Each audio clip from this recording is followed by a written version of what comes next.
إن الحمد لله نحمده ونستعينه ونستغفره ونستهديه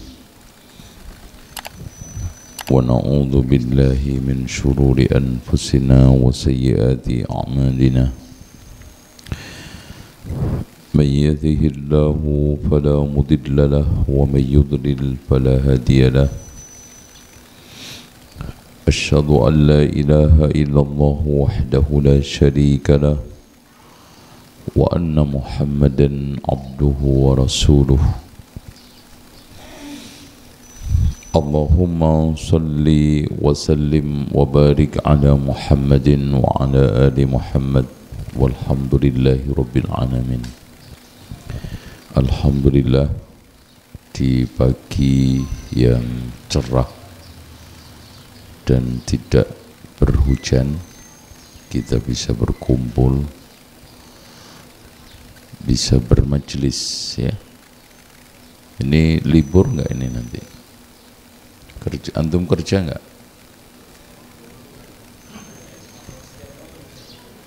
Masya Allah. Jadi kayak tawon aja antum. Tapi insya Allah kita kajian sampai jam 5:30 ya. Kemudian nanti kalau ada waktu tanya jawab, kalau tidak kita tutup. Hadirin sekalian,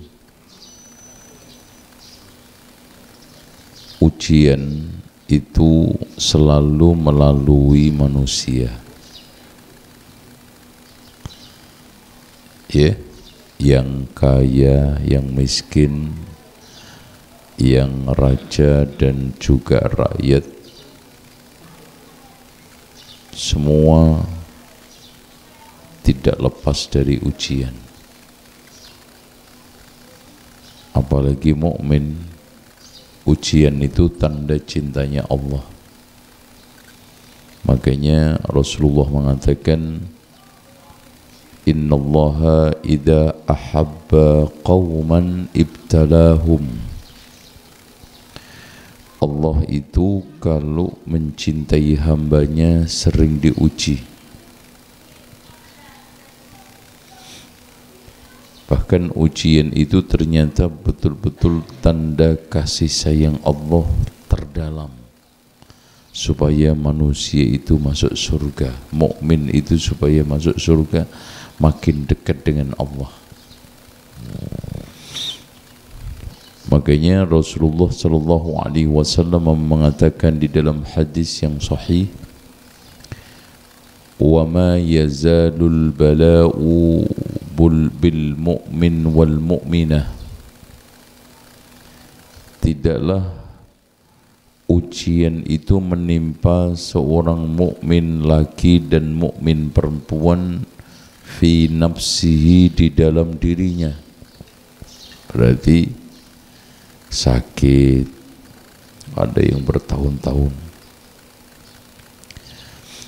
Atau mungkin ada kekurangan di dalam tubuhnya. Wa malihi, dan juga hartanya. Miskin, kaya, itu ujian. Wa walidihi, dan anaknya. Ya, enggak punya anak, ujian. Punya anak juga ujian. Ya, semua ujian. Yang intinya supaya dia itu keluar dari dunia ini walaysa alaihi khati'atun, tidak memiliki kesalahan, pembersih. Makanya kita itu jangan jengah dengan ujian, jangan merana dengan ujian.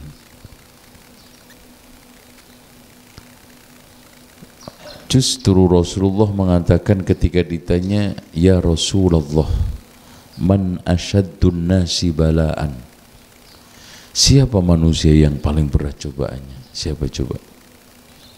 Al-Anbiya.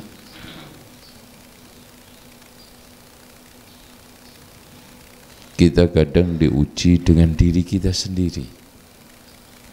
Ya. Ada orang yang mendapatkan ujian dari dirinya sendiri. Apa? Malas sholat, malas ngaji, itu ujian terberat. Antum masih mending melihat ujian antum melihat orang tua antum sampai sekarang belum sholat. Ada orang yang mendapatkan ujian sampai sekarang dirinya sendiri nggak sholat, dirinya sendiri malas ngaji. Itu ujian.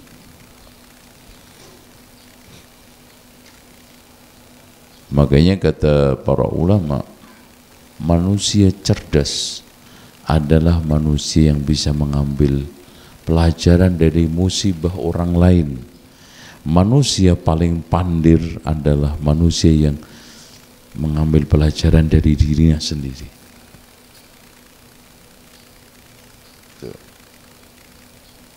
Makanya kita itu harus pinter-pinter. Fa'tabiru ya ulil albab. I'tibar. Taib. Nah, ujian itu ada yang sifatnya dunia, ada yang sifatnya agama. Ya kan? Rasulullah berdoa panjang sekali. Allahumma qsim lana min khasyatika ma tahulu bihi bainana wa baina ma'asiyatik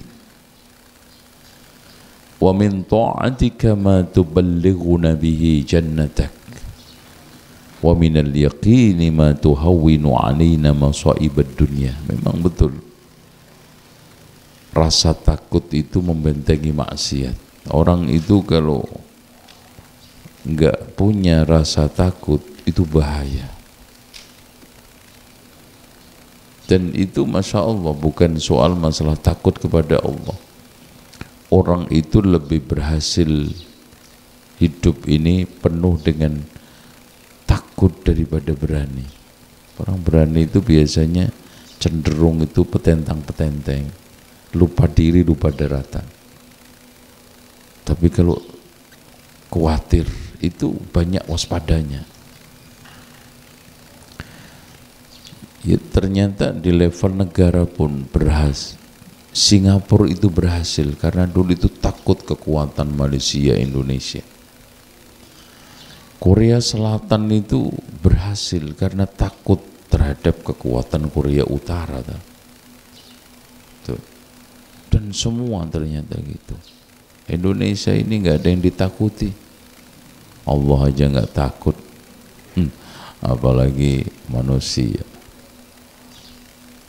Corona aja ditantang orang Indonesia itu, Masya Allah, hebat ya. Apalagi orang Jawa Timur ya, Allahu Akbar. Jadi khasyah, apalagi takut sama Allah. Ketaatan, wa min ta'atika ma tuballighuna bihi jannatak, ketaatan yang menghantarkan surga. Coba lihat, takut yang membentengi maksiat, taat menghantarkan surga. Itu. Wa minal yaqin, lihat. Jadi ternyata modalnya hidup ini takut, taat, yakin. Itu yang dibekalkan ke Rasul ini kepada kita oleh Rasulullah. Yakin. Yakin itu apa? Tuhawwinu alaina masa'ibad dunya, untuk meringankan musibah dunia. Itu. Jadi kuncinya itu hidup bukan kita itu bagaimana enggak dapat ujian. Bagaimana kita hidup ini supaya tidak mendapatkan cobaan, musibah, omong kosong. Kalau bukan karena ujian, Allah enggak menciptakan surga. Antum pernah dengar hadis Rasulullah kan? khuffatil jannatu bil makarih. Surga itu dikelilingi dengan ujian. Makarih, nggak ada yang enak. Tuh. Seperti itu. Tuh. Makanya yakin tuhawwinu alaihim. Karena contoh, antum sekarang berat sekali datang ke sini ujian ta'lim kalau antum nggak yakin. Makanya tuhawwinu alaina masaibat, yakin.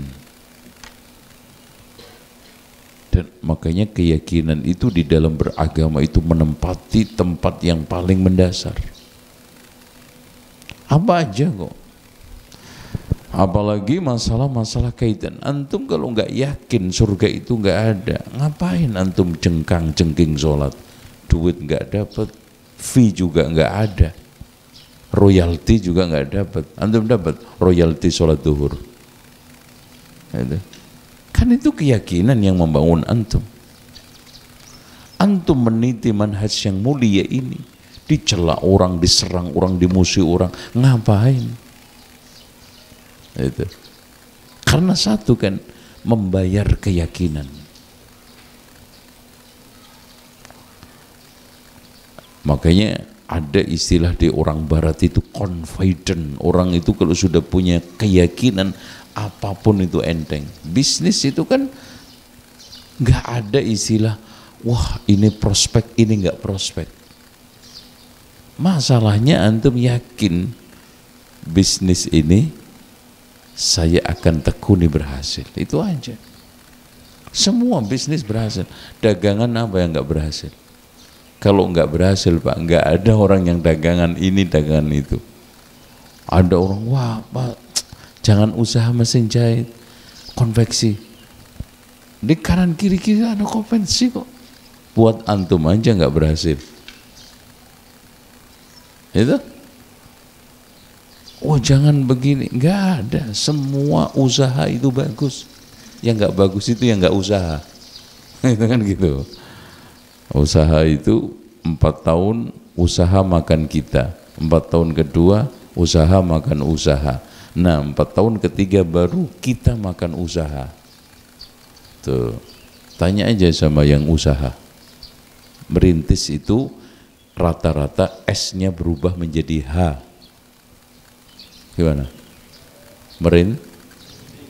Nah itu, antum ngerti itu?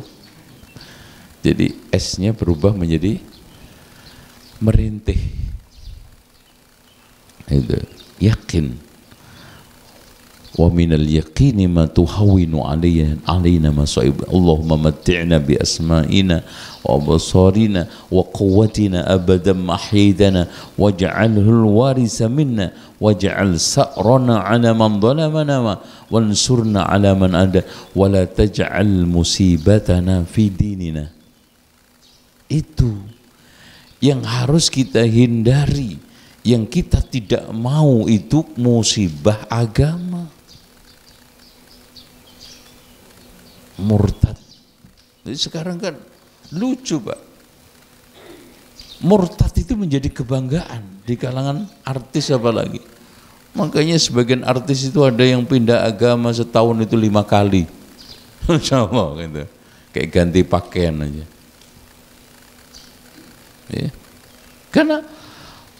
Karena ketika orang itu tidak menjadikan agama itu sebagai suatu tulang punggung yang disebutkan oleh Rasulullah juga di dalam doanya apa? Allahumma aslih lana dinana alladhi huwa ismatu. Nah itu. Antum hafal doa ini?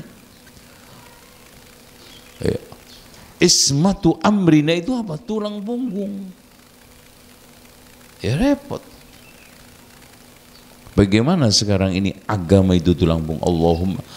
Allahumma aslih, makanya ya Allah perbaikilah urusan agamaku yang itu menjadi tulang punggung saya. Perbaikilah urusan dunia saya, itu tempat ma'isyah saya. Perbaikilah akhirat saya, nanti kembali abadi saya. Itu. wala taj'al musibatana fi dinina wala taj'alid dunya apa akbara hammina.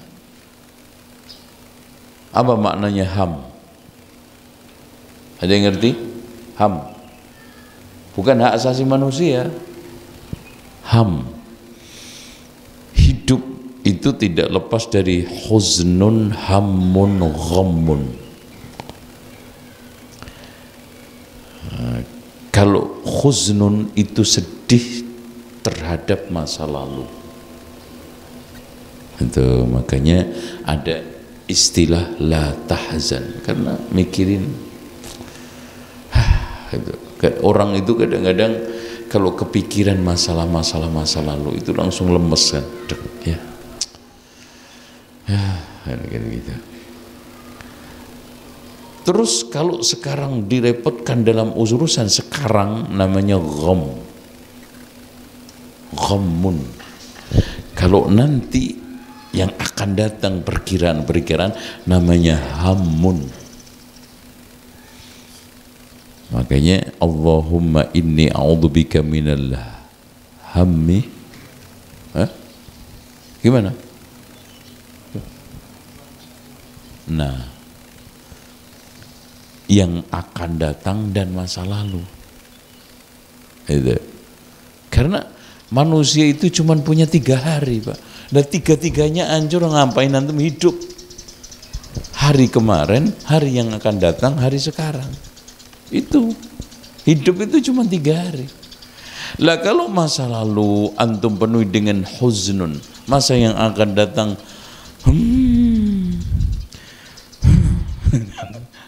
antum hidup ngapain? Antum tua elek bokek dihiasi dengan itu, Masya Allah, rugi. Nah sekarang ghammun, budak terus, nggak pernah pikirannya itu nggak pernah settle, nggak ada faedah untuk hidup. Makanya dicairkan dengan apa? Dengan doa. Makanya doa yang paling bagus kata Rasulullah, siapa yang berdoa dengan doa ini hilang. Allahumma inni abduka wa bnu abdika wa bnu ammatika nasiyati biyadika adlun fiya qada'uka madin fiya hukmuka. Masya Allah. Ini burung gereja ini, makanya bener deh.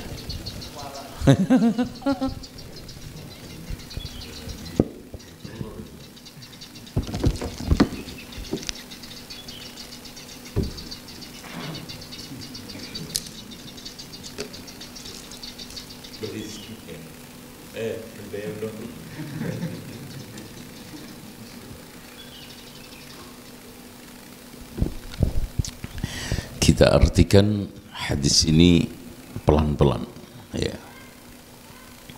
Masya Allah. Allahumma inni abduka. Jadi pengakuan sebagai seorang hamba.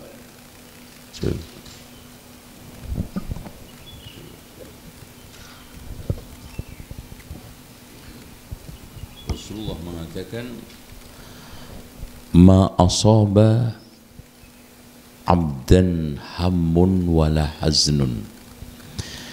Ini selalu itu, tidaklah seorang hamba itu tertimpa hammun, kegundahan menghadapi masa yang akan datang.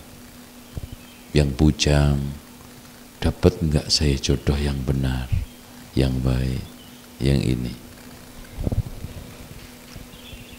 Yang sudah menikah, aduh kenapa dulu saya milih dia.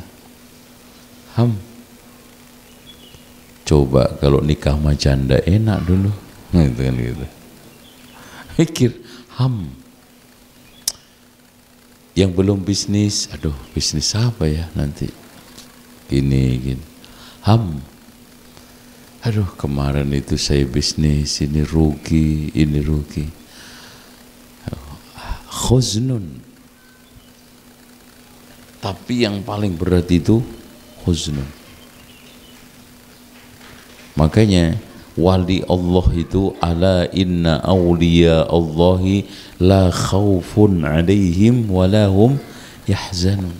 Nggak ada problem karena semua urusan diserahkan Allah. Apanya yang masalah itu? Apalagi faqala Allahumma inni abduka. Semua ini merealisasikan perbudakan kepada Allah, pengabdian, ubudiyah. Ini abduka, subhanallah, wa benu abdika, masya Allah. Saya ini Adam, Hawa, semua ini Abdullah.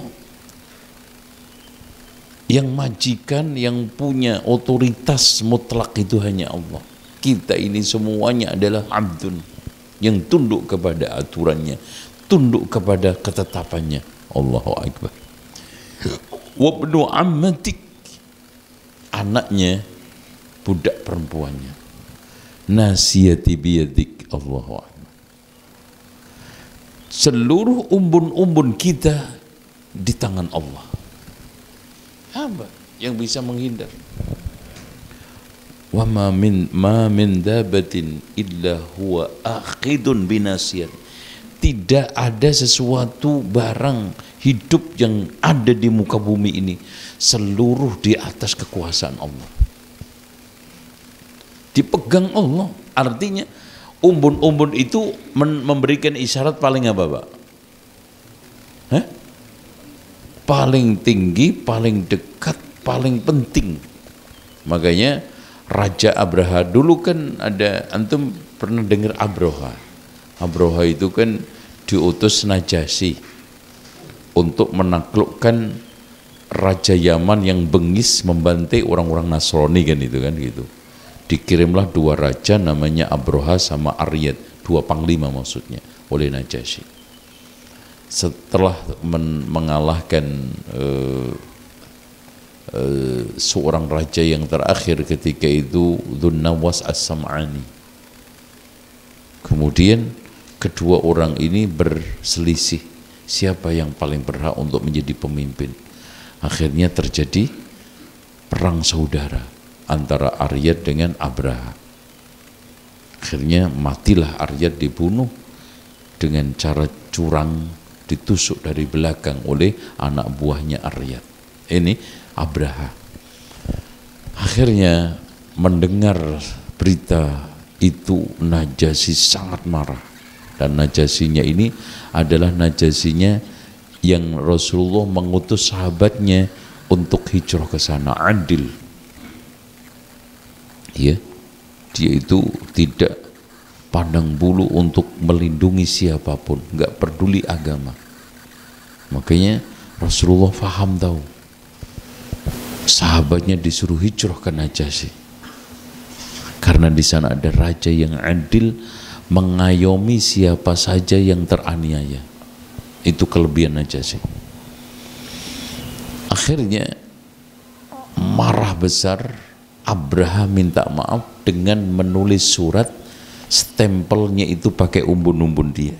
Pasrah total, pasrah bongkoan, terserah Tuan Raja, perlakukan saya. Mau dihukum, mau dibunuh, mau diapain. Nah gitu. Ini kita serahkan seperti itu kepada Allah.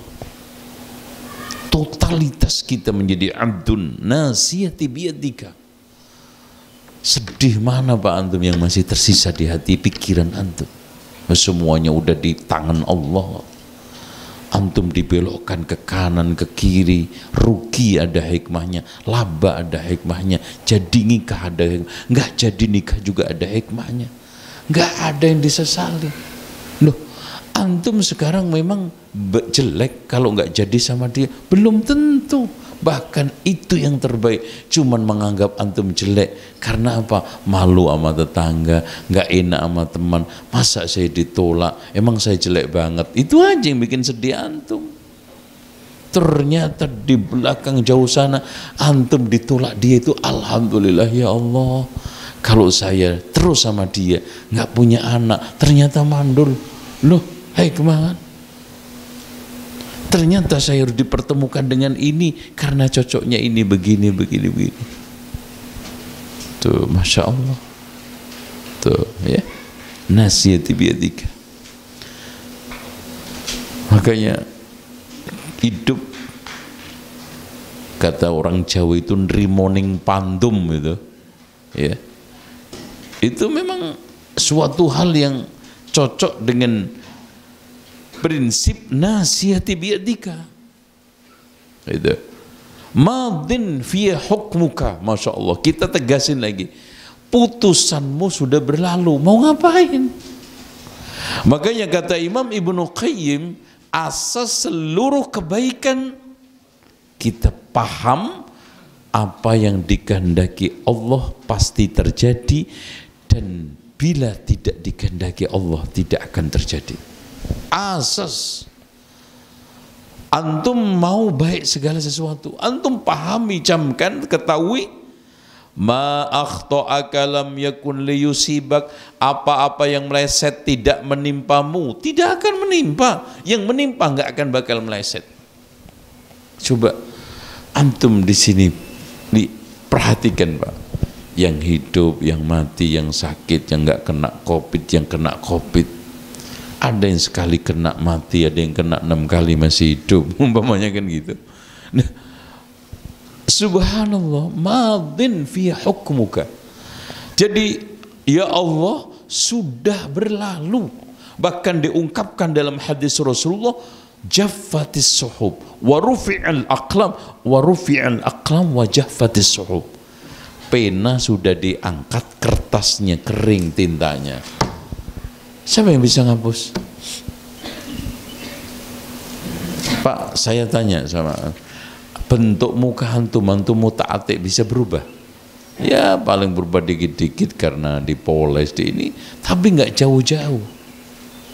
Kan gitu. Seperti itulah takdir Allah buat kehidupan kita dalam hal yang lainnya.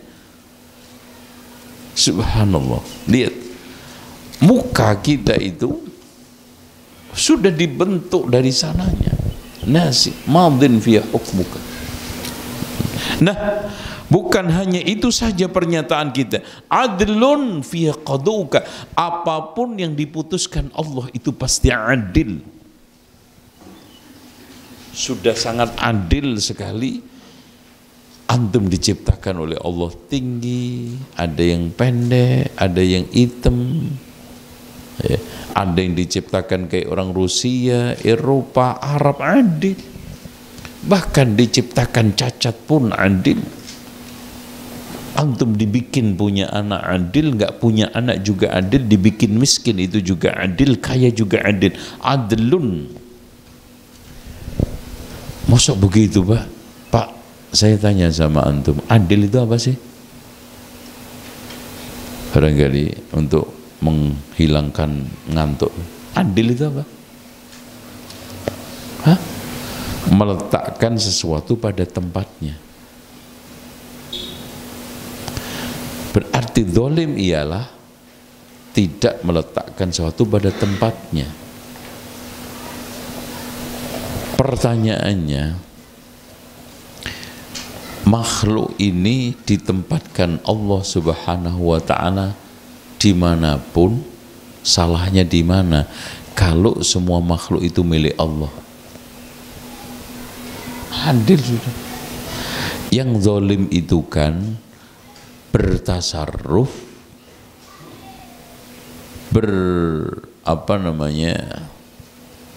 kalau di dalam bahasa kita itu apa sih? Campur tangan di dalam hal yang bukan milik kita.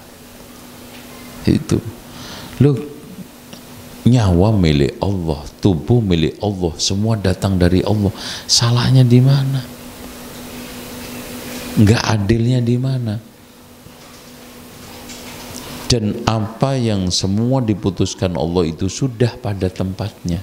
Nah, kan gitu. Di situ udah tempatnya. Antum dibikin miskin itu udah.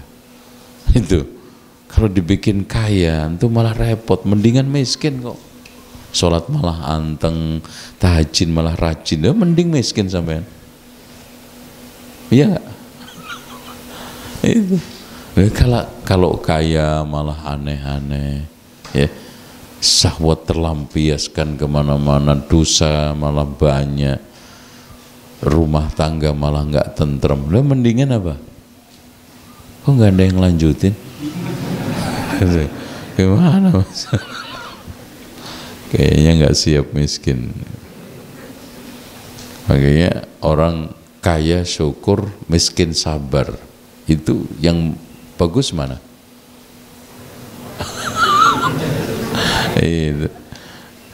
Nah kalau miskin syukur, kaya sabar, bagusan mana? Nah itu manusia itu ya, meskipun kaya susah masih tetap dipilih kaya susah daripada miskin tenang. Itu. Kalau miskin syukur berarti kan tenang, kaya sabar berarti kan banyak masalah. Tapi orang tetap milih kaya sabar. Ah udahlah mas, kaya aja mending, yang nggak apa-apa sabar. Allah, gitu ya. Jadi sekarang antum punya motor, mobil, anak kasih orang, anak wakafkan ke sekolah, anak buang di sungai, salahnya di mana gue? Mobil-mobil saya kok, lagi gitu. Di mana salahnya Allah? Antum dimatikan sekarang, dibikin umur panjang, dibikin sakit, dibikin sehat, milik-milik gue. Itu, lo mau urusan apa? Campur tangan urusan gue, ya kan gitu. Itu sekedar visualis bagaimana Allah itu selalu adil di dalam putusannya, karena milik-milik dia. Udah antum diciptakan, nggak diciptakan aja nggak ada urusan kok Allah. Udah antum ada, nggak ada aja juga nggak ada masalah kok. Aslinya adum nggak ada aja nggak ada masalah buat Allah, terus ada kok nyala-nyalai Allah kan gitu. Dan aneh antum, menengok itu. Udah diem aja, untung antum ada itu gitu. Kan ibaratnya lo kurang ajar banget. Udah diadain aja masih ngomel-ngomel kan gitu. Udah diem aja. Kan ibarat orang diundang makan ke rumah, terus kemudian makanan nggak enak, udah dikasih gratis, ngomel lagi lo, udah keluar kan gitu.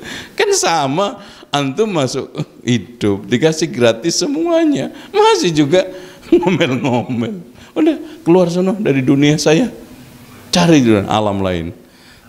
Gimana?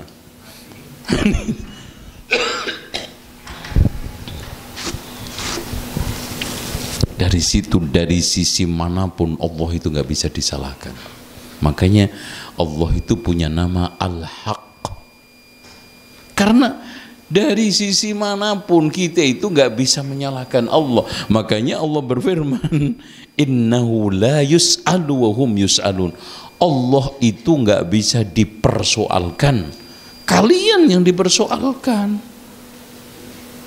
Mempertanyakan Allah itu ketemunya di mana kita? Ya Allah, kenapa saya diciptakan tinggi, pendek? Lurus, antum ada aja, alhamdulillah gitu. Kan gitu. Kok malah ibaratnya sekarang saya sudah nyiapin masya Allah rumah untuk makan gratis ya. Silahkan tidur, terus kemudian subhanallah apa aja disiapin Allah, angin gratis, langit gratis, bumi gratis, tanah aja gratis, yang rebutan kan itu sertifikat itu aja kan gitu. Yang bikin ribut siapa? Andi, Bapak? Iya, pengembang tuh, itu kan gitu. Semua gratis. Terus tiba-tiba antum ngomel-ngomel di rumah orang tadi. Ya. Kira-kira yang punya rumah gimana? Ini orang kurang ajar banget ini, gak tahu diri. Kalau dirinya nggak tahu mending nih, itu kan gitu. Ini nggak tahu diri, kira-kira diapain? Ditendang tuh, udah keluar aja. Lain kali jangan sini ya. Udah dikasih makan gratis, minum gratis, tidur gratis, bayar enggak gitu. Coba bayangkan antum protes Allah di mananya, Bang? Waduh, panas banget ini. Oh, itu antum masih panas, ada angin. Coba kalau berhenti semua angin ini, nggak bisa napas. Tuh, itu adlun ya Allah, memang udah betul-betul patutnya gitu, abdun, hamba yang tunduk, tidak ada protes. Oke. As'aluka bikulli ismin huwalak. Nah, ini mulai tawassul. Dan ini adalah wasilah yang paling tertinggi, yaitu tawassul dengan nama Allah. Ya. As'aluka bikulli ismin huwalak sammaita bihi nafsaka. Dan subhanallah, kenapa Rasulullah tonjolkan pertama utama nama? Karena dari nama itulah kita kenal kebesaran Allah, Pak. Allah itu nggak mengenalkan kita lewat menampakkan zatnya, tapi Allah mengenalkan kepada kita dengan menampakkan nama sifatnya. Makanya siapa yang bisa menyelami, menghayati, memahami dengan baik nama sifat Allah, maka dia akan kenal Allah. Makanya man ahsaha dakhalal jannah, di situ.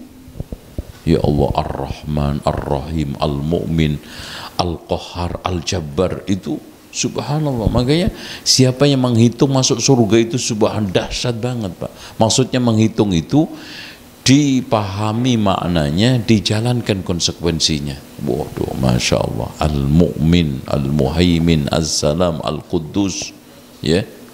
Tapi nama-nama yang indah ini kadang-kadang dipelesetin orang awam yang nggak karu-karuan, jadi akhirnya rusak kan gitu. Dibuat cuman pujian, apalagi kadang ada yang dibuat tawasulan di kubur. Ya Rabbana, Ya Quddus, sahilana bil fulus, warna merah halus-halus, paling dikit 5 kardus. Itu jadi hancur nama Allah. Dibikin nggak karu-karuan. Padahal Al-Quddus, As-Salam, Al-Mu'min, Al-Muhaimin, Al-Aziz, Al-Ghaffar, Allahu Akbar. Makanya subhanallah, Pak. Kenapa di dalam Al-Quran itu yang banyak dihadirkan nama As-Sami untuk ngontrol suara kita biar nggak ngomong macam-macam. Al-Basir untuk ngontrol kelakuan kita biar nggak aneh-aneh. Al-Alim untuk ngontrol unek-unek hati pikiran kita supaya nggak melayang kemana-mana. Wah, apalagi antum kontrol dengan 99 nama, nggak mungkin antum menyesat, nyasar, itu nggak mungkin. Tuh, antrun fiyah qadau samaita bihi nafsak. Makanya nama Allah itu disebut Al-Husna As-Sifatul, nggak ada yang jelek. Dan nama Allah itu konsekuensi sesuai dengan namanya. Beda dengan manusia, Abdurrahman nyopet kan gitu. Tapi kalau Allah enggak. Itu contoh aja, nama-nama bagus korupsi, ya kan gitu. Kalau Allah, nama sesuai dengan yang dinamai. Al-Alim, memang betul. Ya, ya'lamu ma baina aydihim wa ma khalfahum, subhanallah. Itu ilmunya Allah. Sami', laqad sami'a Allahu qawla allati tujadiluka fi zawjiha. Allah di atas arsy, Pak. Perempuan yang mengadu Rasulullah didengar oleh Allah. Itu sami'nya Allah. Nama yang dahsyat begini cuma dipakai untuk bikin hizib, nasor, bikin hizib apa lagi? Antum pernah ngamalin hizib nggak? Hizib To'ir, hizib Nasor, dibikin untuk bikin jimat, akhirnya hancur, penghayatannya nggak ada. Tuh. Au anzaltahu fi kitabika, diturunkan di kitab-kitab Quran terutama. aw 'allamtahu ahadan min khalqika, ada nama yang diajarkan khusus kepada makhluknya, seperti Allah mengajarkan nama khusus yang tidak diajarkan kepada siapapun kecuali kepada Asif, perdana menterinya Nabi Sulaiman, sehingga bisa mindah singgasana Balkis dari Yaman ke Palestina. Itu pakai Asmaul Husna itu, Pak. Subhanallah, buat gitu, tinggal tiup itu. Coba bayangkan, itu Nabi Nabi Sulaiman merem, kedip, udah di depannya. Sakti banget itu orang. Kalau zaman sekarang, wah itu ngaji nggak bubar-bubar itu. Gitu. Orang Indonesia apalagi kalau dengar kesaktian itu, karena apa? Gini Pak, rata-rata komunitas miskin itu senang kesaktian. Itu makanya selagi masyarakat lingkungan itu kesaktian, indikator mereka itu masih miskin. Gitu. Jadi kalau kita itu membuat indikasi di antara sekian indikasi, ada keterbelakangan, ada rendah ekonomi, itu lihat mental mereka masih nggak senang kesaktian. Daun waru digosok-gosok jadi dolar. Orang kaya nggak perlu, ngapain duit digandain dengan gitu. Yang lucu, udah susah-susah bisnis disetorin ke dukun supaya digandain, ya hilang. Dukunnya aja butuh duit, kalau nggak butuh duit nggak dukun dia, kan gitu. Lucu aneh. Makanya Sufi itu kan punya unggulan dua, ajaran yang membuat nangis orang untuk melembutkan hati, dan dua, ajaran kesaktian untuk bikin senang orang juga, supaya dia memiliki ekspektasi, mimpinya keturutan dengan kesaktian itu. Nah tapi nangis ini lakunya di kalangan orang-orang kota kaya. Kalau sakti nggak laku. Makanya Ustadz jualan jimat di Jakarta nggak laku, jarang sekali. Itu kecuali ke pedagang itu Kramat Jati. Gitu kan gitu. Perdagangan itu kaki lima. Nah, kalau di kampung yang laku saktinya, nangis nggak laku. Renungan itu, bahwa sekalian kita berdoa, ya ustadznya sendiri yang nangis. Orangnya nonton aja, ngapain ustadz nangis itu? Kenapa? Karena tiap hari udah nangis. Jadi mau bayar SPP anaknya nangis, kreditan orang bayar nangis, sudah kebanyakan nangis. Pak Ustadz nggak usah tangisin, udah nangis tiap hari. Nah orang kaya itu jarang nangis, makanya nangis itu mahal. Ditangisin Ustadz sekali aja seneng dia. Makanya acara apa dulu, XQ kan nangis itu, masya Allah sujud itu lakuannya di orang kaya. Habis nangis ya korupsi lagi. Itu ya dablek lagi ya, maksiat lagi. Urusan itu nanti di luar forum lah katanya. Yang penting di forum nangis, diingatkan ini, itu watak daripada mental orang ya. Makanya mimpi itu banyak didominasi orang-orang yang miskin juga. Orang kaya jarang mimpi, apalagi soleh, jarang mimpi, sekali mimpi tembus kan gitu. Makanya setiap pagi antum dengar di pasar ya, orang-orang pasar itu tiap hari tukar-tukaran mimpi. Mak, mimpi apa tadi malam? Waduh, cerita padahal seumur-umur tahun nggak pernah wujud itu mimpinya, karena itu hanya obsesi dari pikirannya muncul. Makanya kata Rasulullah, mimpi itu ada 3, refleksi dari kondisi hidupnya, dan itu bunga tidur, nggak perlu ditakwil, nggak usah nyari tukang takwil, nggak bakal tembus, karena itu dari pikiran. Ya contoh, ada orang ngimpi masuk neraka, ternyata tidur di dalam mobil di parkiran jam 12 siang. Ya iyalah, masuk neraka tuh, karena panasan itu kan gitu. Terus mengimpi jatuh dari gunung, ternyata di bawahnya sudah nggak di tempat tidur, itu kan gitu. Suka gitu, itu ngimpinya anak kecil ya, umur SD itu kan, suka ngimpi jatuh dari gunung, suka terbang. Kenapa? Jatuh dari tempat tidur kan gitu. Gitu. Ngimpi yang datang dari Allah itu nggak mudah. Ya, oke. Selanjutnya, au istasarda bihi fi ilmil ghaib indak. Masya Allah, ini menunjukkan bahwa ada nama yang masih disembunyikan, nggak pernah diajarkan, nggak pernah diturunkan di Al-Quran, nggak pernah ditunjukkan Allah nanti di akhir. Contoh aja, rahmat itu yang diberikan Allah di dunia cuma satu dari 100, 999-nya disimpan di akhirat.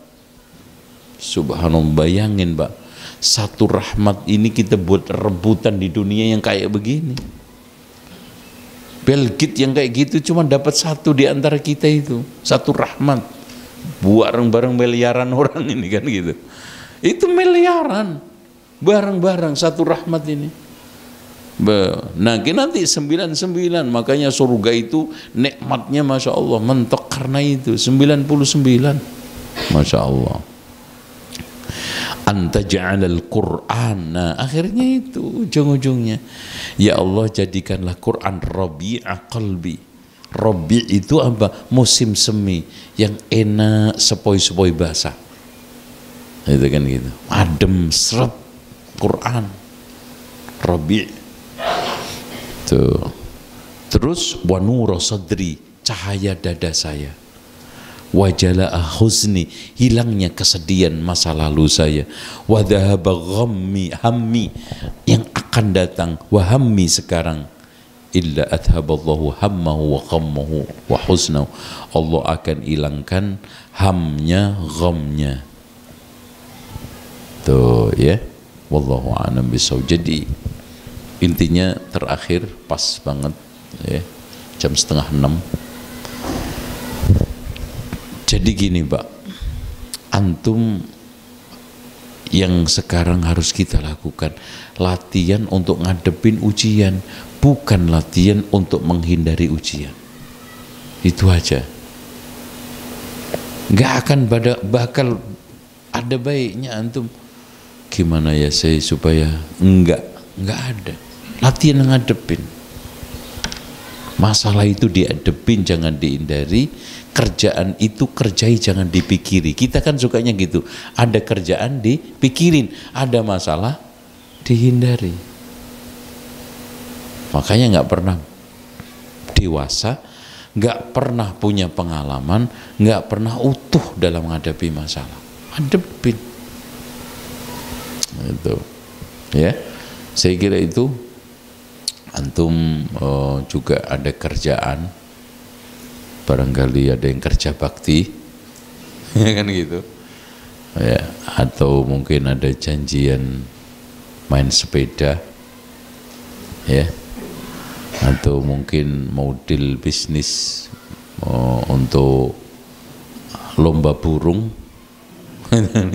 ya kan sekarang aneh-aneh, Masya Allah, suruh gendong anaknya nggak pernah kena, burung digendong sampai 10 kilo ada kesel kan gitu. Coba burung itu digendong jaraknya 10 kilo sampai disuruh gendong anaknya, ada aja alasannya. Itu zaman sekarang itu lebih ikhlas gendong burung daripada gendong anak. Ditenteng-tenteng kucing sampai ke sono sini ke dokter sakit. Itu kan anaknya teriak-teriak ditelantarkan. Ya, terus nggak ada pertanyaan ya, karena nggak ada yang bertanya, nggak perlu dijawab. Jadi seperti itu, biar cepat pulang maksudnya. Kan gitu. Mudah-mudahan antum baik-baik terus, dan kita nanti kalau ada kesempatan kita kembali lagi untuk tausiah. Dan tausiah ini watawasau, saling ya, saling ingatkan. Mungkin anak bisa lemah, antum yang kuat, dan seterusnya. Makanya majelis di sini sebetulnya dikatakan majelis dzikr karena saling mengingatkan, saling kita itu mengangkat sampai akhirnya yang duluan antum atau yang akhiran saya, kan gitu kan gitu. Ini itu aja, kita itu menghantarkan diri kita menghadap Allah itu paling soleh aja itu Pak, prosesnya ke sana. Makanya ada output, ada input, ada output. Prosesnya ini kita ini sedang berproses 70-80 tahun. Input kita, output nanti amalan mutaqabbalah. Makanya doa kita, Allahumma inna nas'aluka ilman nafi'ah. Ini input. Warizqan thayyibah, ini prosesnya. Nah, nanti outputnya wa amalan mutaqabbala, seperti itu ya. Subhanakallahumma wa bihamdika asyhadu an la ilaha illa anta astaghfiruka wa atubu ilaik. Wassalamualaikum warahmatullahi wabarakatuh.